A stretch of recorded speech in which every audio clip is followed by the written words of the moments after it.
आज बात करेंगे एक ऐसे शख्स की, एक ऐसे डॉन की जो गलियों से गुजरता था तो लोग दरवाजा बंद कर लेते थे, जिसका काफिला जब रोड पर निकलता था तो दुकानों के शटर बंद हो जाते थे।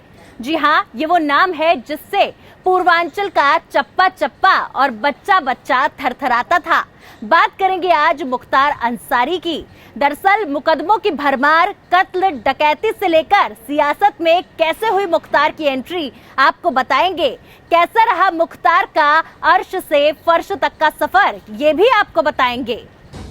करीब 4.5 दशक तक पूर्वांचल की धरती पर खून की नदियां बहाने वाले माफिया डॉन मुख्तार अंसारी की दिल का दौरा पड़ने से 61 वर्ष की उम्र में मौत हो गई।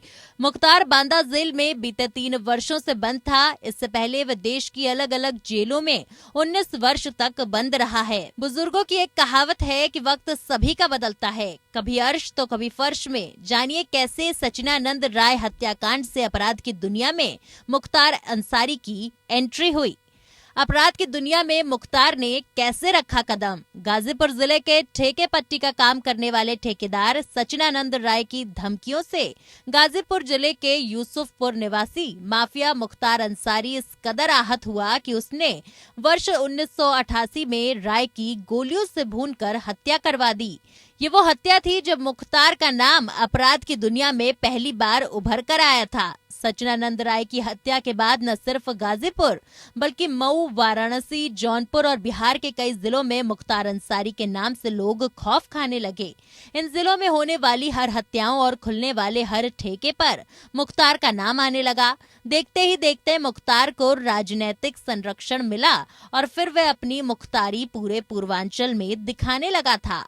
स्वतंत्रता सेनानी के पोते से मखनू गैंग का सदस्य बन मुख्तार बना पूर्वांचल का कुख्यात। ऐसा नहीं है कि 80 के दशक में मुख्तार अंसारी या फिर उसके परिवार का नाम वर्ष 1988 को हुए सचिनानंद राय हत्याकांड के लिए ही जाना जाता था, बल्कि 30 जून 1963 को यूपी के गाजीपुर जिले में यूसुफ नगर में जन्म लेने वाले मुख्तार अपने खानदान के लिए भी जाने जाते रहे हैं। आपको बता दें कि मुख्तार के दादा मुख्तार अहमद अंसारी पूर्व कांग्रेस अध्यक्ष व स्वतंत्रता सेनानी रहे हैं और नाना ब्रिगेडियर थे, जिन्हें नवसेरा युद्ध का हीरो माना जा रहा है। लेकिन पूर्वांचल के हर ठेके पर अपना कब्जा पाने के लिए जैसे ही मुख्तार ने 80 के दशक में सबसे अधिक सक्रिय मखनू सिंह गिरोह में शामिल हुए। मखनू सिंह गिरोह में आने के बाद मुख्तार रेलवे टेंडर, कोयला खनन, स्क्रैप खरीदने और शराब सिंडिकेट के हाथ आजमाने लगा। इतना ही नहीं, यदि कोई उसके ठेकों के बीच आता तो उसकी हत्या करना या फिर उसका अपहरण कर फिरौती मांगना उसका सगल बन चुका था। मखनू गैंग के सहारे वे अपराध की सीढ़ियां चढ़ने लगा था। वहीं पूर्वांचल में हर हत्या, अपहरण, लूट और जमीनों पर कब्जे में मुख्तार का नाम आने लगा था। आपको बताते हैं कि राजनीति में कैसे हुई मुख्तार की एंट्री। वर्ष 1991 में वाराणसी के बड़े नेता व ठेकेदार अवधेश राय हत्याकांड, वर्ष 1997 के चर्चित कोयला कारोबारी नंदकिशोर रुंगटा का अपहरण कांड के बाद पूर्वांचल में सिर्फ एक ही नाम हर शख्स की जुबान में था और वो नाम था मुख्तार अंसारी। माफिया डॉन बन चुका मुख्तार अंसारी अब अपने अवैध धंधों को बढ़ाने और विरोधियों से चुनौती लेने के लिए अपने बड़े भाई अफजाल अंसारी की ही तरह राजनीति में आना चाहता था। लिहाजा उसने 1995 में हुए उपचुनाव में कम्युनिस्ट पार्टी से चुनाव लड़ा, लेकिन वो हार गया। ऐसे में उसने उस वक्त की बड़ी पार्टी बसपा की शरण ली और 1996 में विधायक बन गया। विधायक बनते ही मुख्तार को तत्कालीन मुख्यमंत्री मायावती ने मुख्तार को Z+ सुरक्षा दी तो मुख्तार अंसारी की धमक में इजाफा हो गया।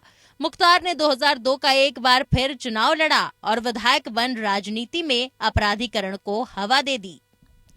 वर्ष 2002 में विधायक बनने के 3 वर्ष बाद मुख्तार ने एक बार फिर पूर्वांचल में रक्त रंजित शुरुआत कर दी। वर्ष 2005 में मऊ दंगा हुआ। मुख्तार खुली जीप में बैठकर AK-47 लहराता रहा और 1 माह तक शहर जलता रहा।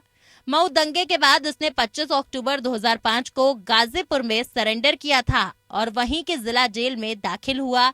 इसी दौरान पूर्वांचल में एक ऐसा हत्याकांड हुआ जिसने पूरे राज्य में दहशत का माहौल बन गया। जेल जाने के महज एक माह के अंदर 29 नवंबर 2005 को तत्कालीन बीजेपी विधायक कृष्णानंद राय समेत 7 लोगों को गोलियों से भूनकर हत्या कर दी गई। इस हत्याकांड के बाद मुख्तार अंसारी कभी भी जेल से बाहर नहीं निकल सका। मुख्तार पर गंभीर आपराधिक धाराओं में 29 मुकदमे दर्ज हैं। दरअसल मुख्तार जब से जेल में बंद था तब से लेकर अब तक उस पर गंभीर आपराधिक धाराओं में 29 मुकदमे दर्ज हो चुके हैं। इनमें से 8 मुकदमे हत्या के आरोप से संबंधित हैं। वहीं मुख्तार अंसारी के खिलाफ हत्या का आखिरी मुकदमा 22 वर्ष पुराने उसरी चिट्ठी हत्याकांड को लेकर दर्ज किया गया था। जेल से ही मुख्तार ने 2007, 2012 और 2017 का चुनाव लड़ा और जीत दर्ज की। 65 मुकदमे के दर्ज होने के बाद भी योगी सरकार के आने से पहले किसी एक भी केस में मुख्तार को सजा नहीं सुनाई गई। पहली बार 21 सितंबर 2022 को उसे 7 वर्ष की सजा सुनाई गई। तब से अब तक 8 मामलों में माफिया को सजा सुनाई जा चुकी है, जिसमें 2 उम्र कैद की सजा शामिल थी।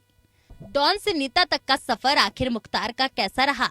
सबसे पहले साल 1996 में मुख्तार बहुजन समाज पार्टी से विधायक बना। 2002 में मुख्तार अंसारी स्वतंत्र तौर पर विधायक बना। साल 2007 में एक बार फिर मुख्तार अंसारी स्वतंत्र तौर पर विधायक बना।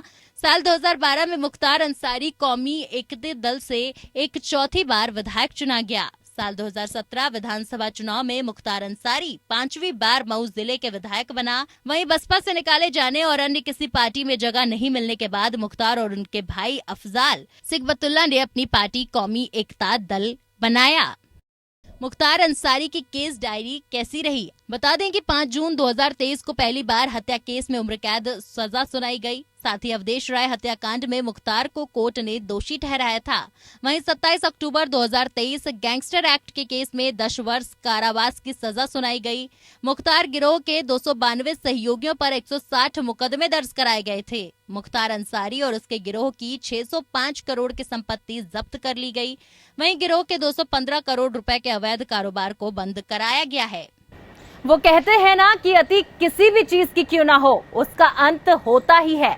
और इसी तरह से माफिया मुख्तार की माफियागिरी का अंत हो गया और लोगों को माफिया मुख्तार की माफियागिरी से निजात मिल गई।